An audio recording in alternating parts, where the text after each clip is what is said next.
मोठमोठी मंडळ आहेत ती गणेशोत्सव सादर करत असताना मोठमोठे देखावे सादर करतात। मात्र या देखाव्यांमध्ये घरगुती गणपती देखील काही कमी नाहीत। आपण आता रायगड जिल्ह्यामधल्या महाडमध्ये या ठिकाणी जयराम मेस्त्री आहेत, यांनी आपल्या घरगुती गणपतीच्या त्या ठिकाणी एक वेगळा देखावा सादर केला आहे आणि ग्रामीण जीवन दाखवण्याचा प्रयत्न त्यांनी केलेला आहे। आपण जर का पाहिलं तर त्यांच्या या देखाव्यामध्ये ग्रामीण जी घरं आहेत त्याचप्रमाणे ग्रामीण भागामध्ये जी पाळले जाणारी कोंबड्यांचं जी पद्धत आहे ती देखील दाखवलेली आहेत आणि त्याचप्रमाणे त्यांनी प्रामुख्याने शेती दाखवलेली आहे।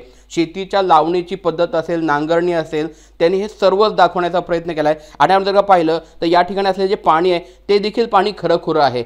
आपल्यासोबत आता जयराम मेस्त्री आहेत, त्यांच्याकडनं आपण जाणून घेणार आहोत नक्की त्यांनी हे सगळं कशा प्रकारे केलं, काय केलं। दादा, जयराम दादा, तुम्ही आता आमच्यासोबत आहात, हे नक्की कसं केलं, काय ह्याच्यातनं आपण दाखवण्याचा प्रयत्न करताय?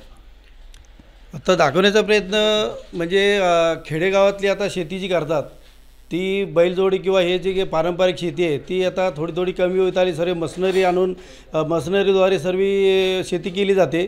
म्हणून एक जुनं सर्व काहीतरी दाखवावं किंवा लोकांना काहीतरी एक पहिलं जुनं आठवावं या हिशोबाने मी एक जुनं एक खेडेगाव दाखवलं। कोंबडी कशी पालायची, खेडेगाव कसं होतं, परत शेती कशी होती, शेतीत नांगरणी कशी करायची, लावणी कशी करायची, तरवा खंडणीचं काम कसं करायचे, हे एक दाखवण्याचा मी प्रयत्न केला। साधारण किती दिवस लागले देखावा? ह्याला 3 ते 4 दिवस लागले। यापूर्वी आपण कोणकोणते देखावे असे केलेले आहेत?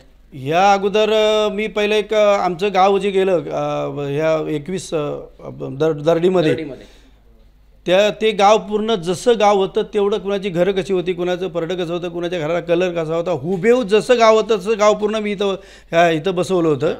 आणि गेल्या वर्षी मी एकविराईचा पूर्ण डोंगर हा पायथा मंदिरपासून अगदी लेण्यांपर्यंत पूर्ण डोंगर पूर्ण तयार केला होता इथे। आणि यावरती एक शेतीचं दाखवलं।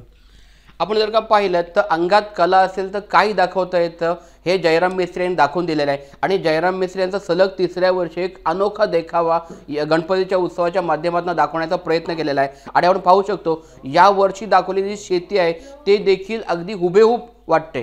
सचिन कदम, साम टीव्ही, रायगड। आता isakal.com आहे देशातील नंबर 1 ची मराठी न्यूज वेबसाईट। प्रत्येक अपडेटसाठी isakal.com ला नक्की भेट द्या।